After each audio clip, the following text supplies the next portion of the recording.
Hello everyone, today I'm going to show you a bunch of mistakes I made while making my first woodworking project. If you're a beginner, there's a lot to learn here, and if you're not a beginner, then maybe a lot to laugh at.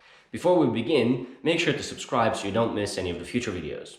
So, I'd been dreaming of doing woodworking for a while, but we were always either in a too small space or on the road, and it was just never the right time to begin.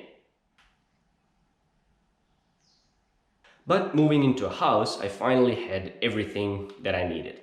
And talking to some friends, they immediately had an idea for a project for me to do. They needed what they call a shoe rack. So without much thinking, I said, yes, happy to do it. And then when they started explaining what exactly they needed, I realized I was in trouble. They wanted it to be a cabinet with top and doors and shelves and a combination of natural finish and painted surfaces, and I had no idea how to do any of that. But I thought I'd give it a try. Mistake number one, accepting a project before knowing what it actually is. Alright, so this is what I needed to do. It would be a cabinet with doors that would be white, but with natural timber finish top and 3 natural timber finish shelves inside. It would be 1 meter tall, 1 meter wide, and 40 centimeters deep. Now, to make things worse, I didn't try to base the design off of existing plans, but instead decided to just start from scratch. Mistake number 2, deciding that it's easier to make my own plans from scratch instead of using existing ones and modifying them to suit my needs. This would have been fine if this wasn't my first project and if I knew what I was doing, but I didn't. So, I sketched all this up on a piece of paper and went into the workshop. Mistake number 3, thinking you can just wing it. It's so easy to make mistakes that are so hard to fix later. And this is true even when you have all the necessary details. But when you only have a rough sketch in your hands, you're basically just throwing away both timber and your own time. Next, to save cost, I would use construction pine for everything. I would resaw these boards in half to get 2 12mm boards and then make everything out of that. Well, that didn't work. Resawing these boards, they were warping like crazy. And even for the pieces that I managed to rejoint and then glue together, the panels that I made would just warp and deform after a couple of days and become unusable. Mistake number 4, thinking that all timber is the same. It's not. There is a reason why this is called construction grade timber and why it's so much cheaper than furniture grade timber. It's lower quality timber to begin with, it's sawn in different ways, it's usually not dry enough, and you just don't know what you're going to get. That doesn't mean that you can't make anything out of it, but it's definitely not timber suitable for, fine grade furniture. Okay, so with my construction pine timber plan going down the drain, I needed an alternative. I went to the recycled timber yard and found some nice Oregon pine boards that I would use for the top. I jointed them and just glued them together into a pattern. Mistake number 5, not doing your glue ups properly. In my case, I should have used battens across the boards on each side to keep them flat to each other. I didn't, so they all moved up and down a little bit. Not too much, but it's enough that the whole thing is not flat anymore and I had to flatten it again after gluing up. Since my thicknesser wasn't wide enough to push the whole top through it, I went to it with a hand plane. I made more damage than good. I chipped the top in a number of places and just in general made a big mess. The reason? Well, there were a few. For one, I didn't really know how to use a hand plane. Number 2 is I didn't set it up properly. And number 3, I didn't sharpen it. Mistake number 6, using tools that are not set up properly. This will cause you so much grief and frustration. It's probably the number 1 reason you will want to quit woodworking. So instead, take your time and set up your tools properly. Alright, I managed to fix the biggest mistakes with an unreal amount of sanding.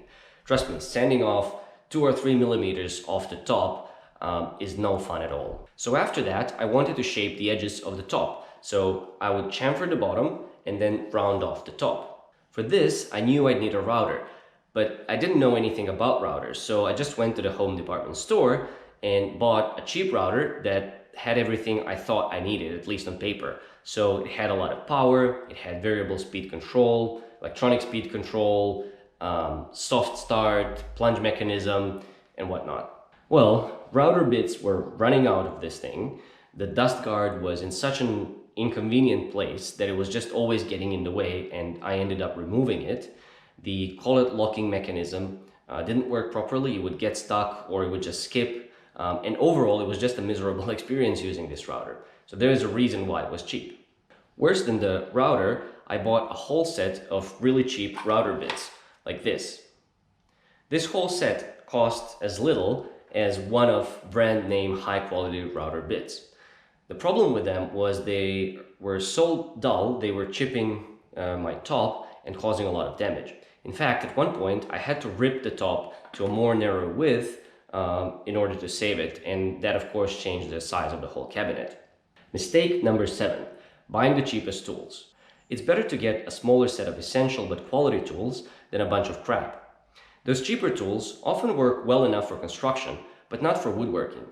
They'll be imprecise, poorly designed, they'll blunt very quickly, and sometimes they're even dangerous.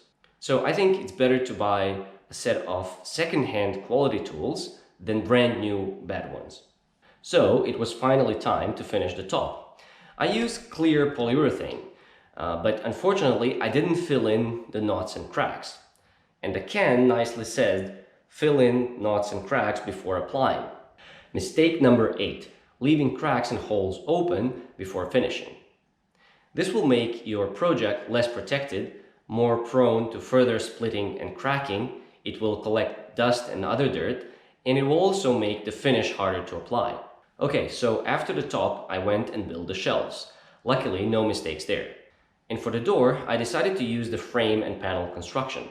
I would use construction pine for the frame and then put the plywood inside for the panel.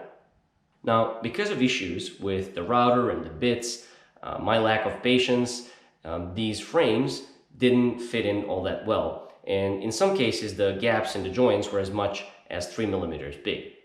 I left it all as is, thinking I'll just fill it all in with putty later.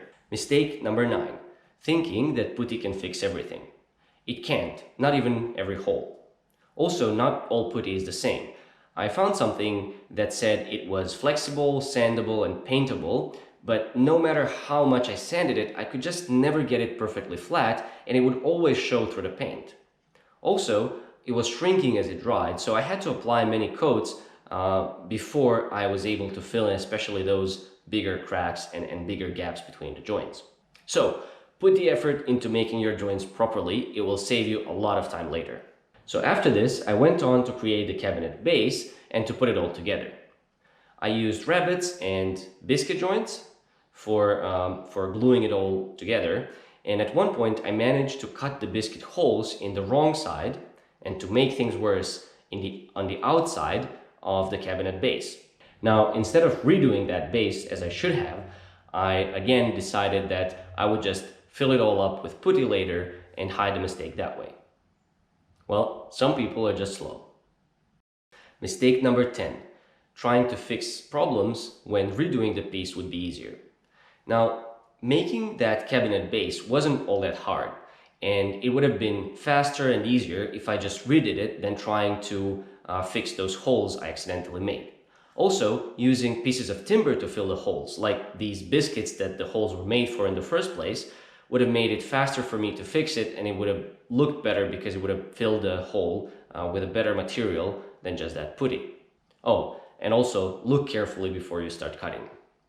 In the end, I managed to finish the project, and what's most important, my friends were very happy with it. At least that's what they said. It was a great learning experience for me, and I definitely improved a lot just during the course of that one project. But it would have been easier for me if I didn't make that many stupid mistakes. So those were the biggest mistakes I made on that project. There were many smaller ones which I don't remember anymore because this all happened about a year and a half ago, but hopefully it helps you prevent those same mistakes in your own projects. Don't forget to subscribe, and see you next time.